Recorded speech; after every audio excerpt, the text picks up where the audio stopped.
tarde. Os estragos da chuva no Rio de Janeiro, um deslizamento de terra na região serrana fechou uma rodovia. 2 carros foram atingidos. Um homem, a mulher e a filha de 6 meses morreram soterrados. Na Baixada Fluminense, os rios voltaram a transbordar por causa do temporal. E no Rio Grande do Sul, choveu em um dia 1/3 do esperado para todo o mês de novembro. Um dos sobreviventes do acidente no Rodoanel, em São Paulo, fala pela primeira vez como conseguiu escapar das vigas que caíram na estrada. Uma dor de cabeça para os pais no fim do ano. Vem aí o reajuste da mensalidade escolar. Sempre tem uma preocupação. Por quê? Porque a despesa é alta, você já tem um orçamento ali previsto. Os prejuízos do apagão, o número de queixas por danos nos eletrodomésticos dispara no Rio de Janeiro. Eram 60 por dia, agora são 1.800. Você acha que está trabalhando demais? Quais são os limites físicos e psicológicos de um trabalhador? E hoje tudo que eu quero é a minha vida de volta, a minha vida profissional de volta. E os desafios da maternidade? Não tenho saída mais. Aí minha mãe falava, olha, isso é para a vida inteira. Você vai ver como enfrentar o fantasma da depressão pós-parto. Agora no Jornal Hoje.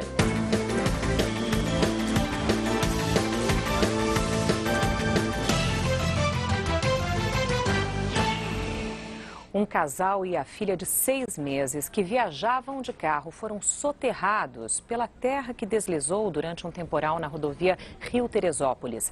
Parte da estrada está interditada e voltou a chover na Baixada Fluminense, provocando mais alagamentos. O bairro Jardim das Flores foi um dos mais atingidos pela forte chuva desta madrugada aqui em Duque de Caxias.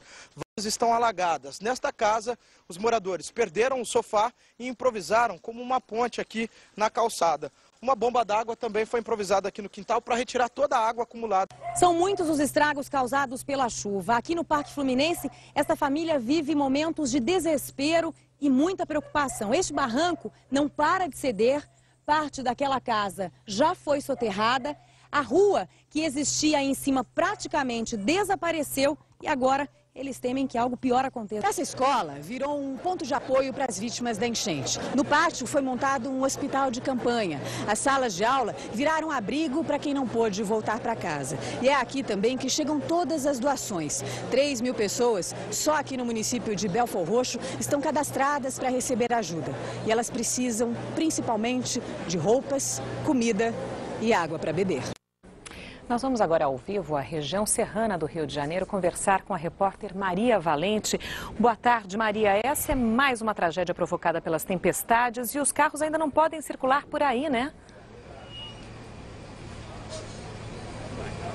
Sandra, os carros não podem passar por aqui. A estrada que liga o Rio de Janeiro à Serra Fluminense está interditada nos 2 sentidos. Hoje de manhã, um risco de novos deslizamentos prejudicou o trabalho dos bombeiros. Foi aqui, na altura do quilômetro 90, 500 metros de onde nós estamos agora, que a terra desceu. 2 carros passavam pela estrada e ficaram soterrados. Em um deles viajavam um homem, uma mulher, um bebê de 6 meses, a filha deles e a avó da criança. Apenas a avó sobreviveu. Logo atrás vinha um outro carro que também foi atingido, mas o motorista conseguiu escapar. E também ontem, na BR-040 em Petrópolis, um carro onde viajavam 5 pessoas caiu dentro de um rio. Chovia forte, o motorista perdeu o controle do carro. Uma pessoa morreu, 4 ficaram feridas. Sandra. Obrigada, Maria.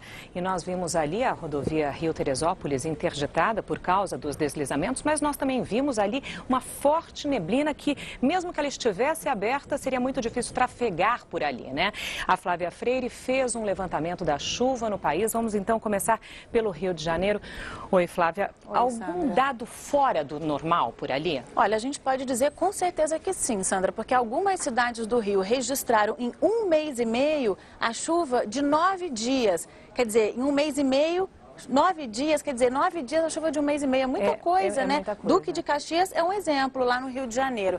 E olha, e a previsão para hoje é de novos temporais. Eu vou mostrar aqui o porquê. A gente tem uma frente fria no oceano, próximo ao sudeste, que espalha nuvens carregadas para todo lado. E inclusive no sul do país, né? Inclusive no sul do país, onde também a gente teve temporais no fim de semana. E a chuva forte hoje é esperada para o Paraná, onde no interior choveu o esperado para metade do mês inteiro, quer dizer, outro dado muito alto. Hoje chove forte também no Mato Grosso do Sul, em São Paulo, no Rio, no Espírito Santo e no leste de Minas. E também, olha, no extremo norte do país. Aqui no Rio Grande do Sul e também da Bahia a Roraima, o tempo fica aberto. Das capitais, Porto Alegre terá a menor máxima hoje, 26 graus. Olha, se a gente reparar aqui, é 11 graus a menos do que Cuiabá, que terá 37. Olha o contraste. O contraste é muito, muito forte. Flávia, nós temos aqui imagens também do fim de semana, porque choveu forte no Paraná e no Rio Grande do Sul. Vamos mudar um pouquinho de assunto. Você já recebeu sua correspondência hoje? Viu se tinha alguma comunicação do colégio dos seus filhos? Pode ser o aviso de aumento na mensalidade. Algumas escolas particulares estão aplicando reajustes de até 17%, 3 vezes maiores do que a inflação. Nesses casos, a lei determina que as escolas procurem pelos pais para comprovar que tiveram um aumento de custos. Especialistas em direito do consumidor dizem que se o reajuste das mensalidades acompanhar a inflação, que esse ano deve girar em torno dos 4,5%, a escola não precisa apresentar uma planilha de custo. Agora, se o reajuste ultrapassar esse índice, aí sim a instituição precisa comprovar para os pais, para que eles saibam exatamente o porquê desse aumento. Os pais que não conseguirem acordo com a escola devem procurar o PROCON ou ir direto à Justiça. Enquanto aguarda uma explicação definitiva sobre as causas do apagão da semana passada, o consumidor faz os cálculos dos prejuízos. Vamos a Brasília ao vivo com Giovana Teles. Giovana, boa tarde. Já se sabe quantos consumidores tiveram os aparelhos queimados? Boa tarde, Sandra. A Associação das Empresas Distribuidoras de Energia não tem um número fechado, não, mas diz que as reclamações aumentaram muito. Só numa das concessionárias do Rio de Janeiro, por exemplo, os pedidos de ressarcimento saltaram de 60 por mês para 1.800 por dia. Agora a associação quer pedir à Agência Nacional de Energia Elétrica um prazo maior para atender essas reclamações, Sandra. Também pudera, né? É muito alto esse número. Agora, Giovana, eu vou ter que tocar no assunto, é inevitável. Como andam as investigações sobre as causas do apagão? Olha, Sandra, o ONS, Operador Nacional do Sistema, que coordena o funcionamento do sistema elétrico brasileiro, e o Ministério de Minas e Energia disseram que vão mandar hoje ainda os documentos solicitados pelo Ministério Público Federal, que tenta esclarecer o que houve. Amanhã, o ONS deve finalizar o relatório dele sobre as causas do apagão. Aqui em Brasília, os senadores querem marcar para os próximos dias depoimentos de ministros sobre o caso. Mas essa agenda, Sandra, ainda não foi fechada, não. Ok, Giovana, obrigada. Então amanhã provavelmente você vai nos trazer novas informações. No Rio Grande do Sul vai ser reaberta esta tarde a maternidade onde uma técnica de enfermagem foi presa suspeita de dar sedativos e colocar em risco a vida de bebês recém-nascidos.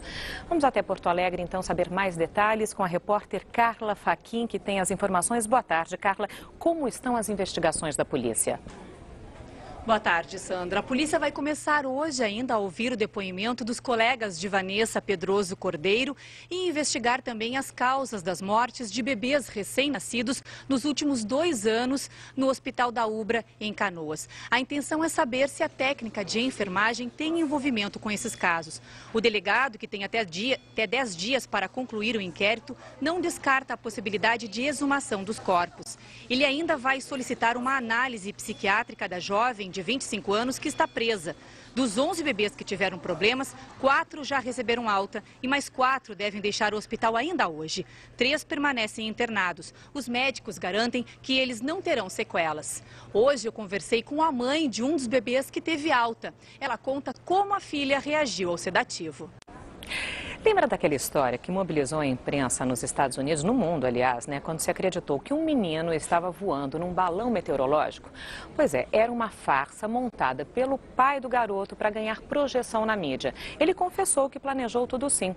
Nossos repórteres mostram para você que um polígrafo, aquela máquina que a polícia usa para detectar mentiras, ajudou nas investigações. A pessoa não diz a verdade, o cérebro busca na memória, não encontra nada e então começa a trabalhar para inventar uma história. Esse processo extra de criação demanda mais sangue e mais oxigênio para o cérebro. o que provoca algumas alterações no organismo, mesmo que a pessoa esteja assim sem se mexer. Todas essas reações, às vezes invisíveis aos olhos, são captadas pelo detector de mentiras. Você vai ver a seguir um dos sobreviventes do acidente no Rodoanel, em São Paulo, fala pela primeira vez sobre como conseguiu escapar das vigas que caíram na estrada. Descubra se você está trabalhando além da conta. Veja como isso prejudica a sua saúde e o que fazer para enfrentar o problema. Agora, pelo horário de Brasília, 1h32, a gente volta já já.